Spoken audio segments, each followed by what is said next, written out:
প্ৰশ্নটো হৈছে সম্পদ সংৰক্ষণ বুলিলে কি বুজায়? ইয়াৰ প্ৰয়োজনীয়তা কি? এনসাৰটো আমি এনেকৈ লিখিম। সাধাৰণতে কোনো ধৰণৰ বিনাশ আৰু অপব্যৱহাৰ নোহোৱাকৈ সম্পদৰ সম্ভাৱ্যপূৰ্ণ ব্যৱহাৰ কৰা কাৰ্য বা ধাৰণাকে সম্পদ সংৰক্ষণ বুলি কোৱা হয়। সম্পদ সংৰক্ষণৰ মূল উদ্দেশ্য হ'ল আমি প্ৰকৃতিৰ পৰা আমাৰ প্ৰয়োজনীয় সম্পদবোৰ এনেদৰে আহৰণ কৰি ব্যৱহাৰ কৰিব লাগে যাতে ইয়াৰ দ্বাৰা আমি সকলোৱে বহু সময় ধৰি উপকৃত হ'ব পাৰোঁ। যদিও সম্পদ সংৰক্ষণ অনৱীকৰণযোগ্য সম্পদৰ লগত বেছিকৈ জড়িত, সংৰক্ষণৰ ধাৰণাবোৰ সকলো ধৰণৰ সম্পদৰ বাবে সমানেই প্ৰযোজ্য। অৰণ্য ধ্বংসৰ ফলত জীৱ-জন্তুৰ আৱাসভূমি তথা জৈৱ বৈচিত্ৰ্য হ্ৰাস পায় আৰু একোটা অঞ্চলৰ পাৰিৱেশিক ভাৰসাম্য বিনষ্ট হয়।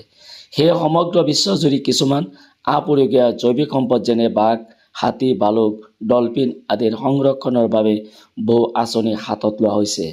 ঠিক তেনেকৈ অসমৰ মূল্যৱান উদ্ভিদ যেনে কালমেঘ, অৰ্জুন, চিৰতা আদি প্ৰায় নোহোৱা হ'ব ধৰিছে। সোণালী বান্দৰ, বনৰীয়া মহ, নলগাহৰি, শিহু আদি বিলুপ্তিৰ পথত।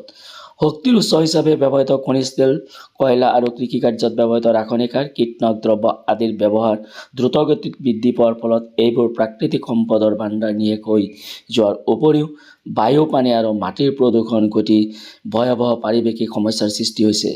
উন্নয়ন প্ৰক্ৰিয়াটো যাতে ক্ষণস্থায়ী নহয় তাৰ বাবে আমি সম্পদৰ মিতব্যয়ী ব্যৱহাৰৰ লগতে প্ৰয়োজনীয় সংৰক্ষণৰ ব্যৱস্থা হাতত ল'ব লাগিব। উদাহৰণ হিচাপে মাটি সংৰক্ষণৰ ক্ষেত্ৰত আমি কৃষিকাৰ্যৰ বাবে মাটি এডোখৰ এনেদৰে ব্যৱহাৰ কৰিব লাগিব যাতে ইয়াৰ উৰ্বৰতা নষ্ট নোহোৱাকৈ আমি ভাল শস্যৰ উৎপাদন লাভ কৰি থাকোঁ।